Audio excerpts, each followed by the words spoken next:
to what is good for Israel. In that respect, yes, I do feel we paid a price. Of course, that has been increased manyfold under the current administration.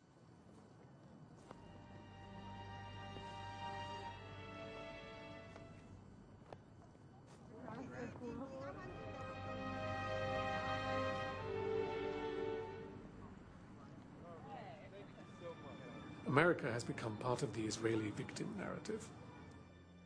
It began, I think, in the 70s, when one of the ways in which the African American community could begin to get amends for slavery and the consequences of slavery was by emphasizing that it was a victim of history. That even if you didn't do it, history did it. Your grandparents did it. It's not a personal responsibility, but there's a cultural debt.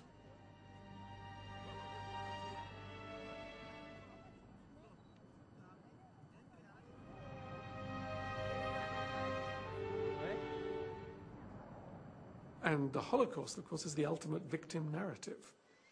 And David Ben-Gurion, the first Israeli prime minister, knew this very well because he turned it to advantage, giving Israel as a whole country a victim narrative.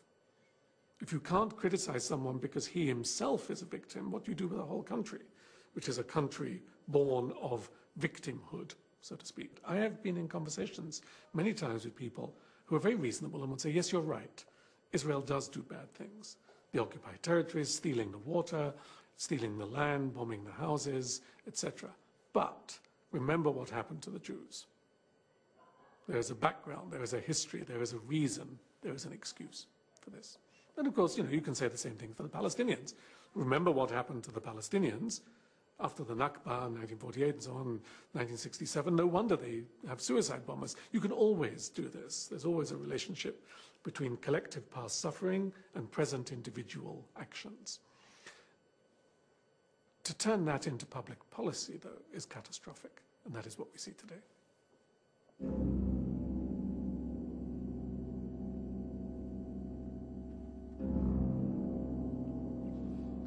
The what if.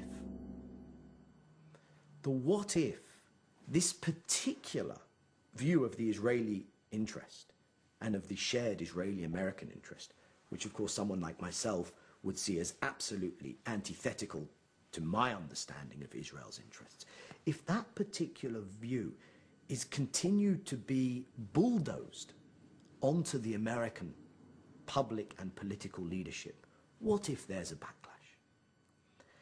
And the kind of backlash that I think can be envisaged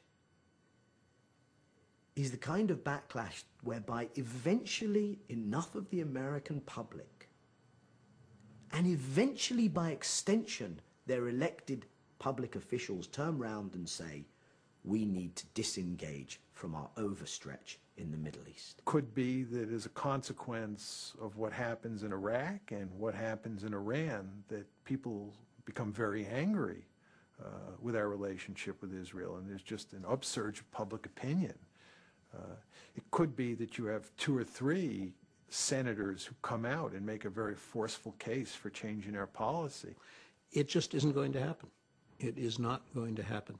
And you could eliminate by some waving a magic wand, you could eliminate the Israeli lobby that Walt and Mearsheimer talk about, and everything I've said would continue to be true. I will make a prediction.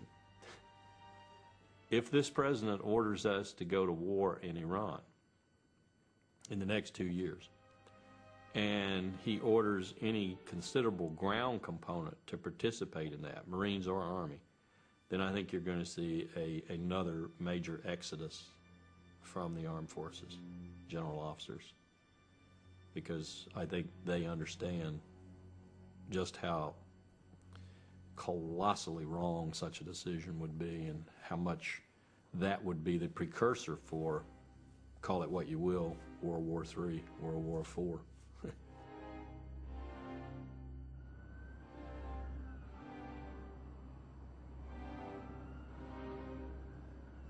remember the Roman Empire. For a long, long time, the state of Judea behaved in ways which annoyed the Romans but didn't do them any harm. At the point at which they were becoming a nuisance, the Romans turned against them, destroyed their temple, wiped them out, and told them, an empire has bigger concerns than you. This is what Israel faces in the next 25 years. The risk that the American empire will say, wait a minute, you don't matter to us so much. Either because we need oil more than we need you, or because oil is no longer important. Doesn't matter, both has the same effect.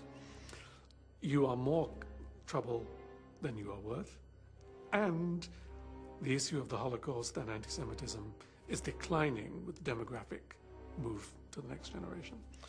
This is a catastrophe for Israel, because Israel has no other friends in the world.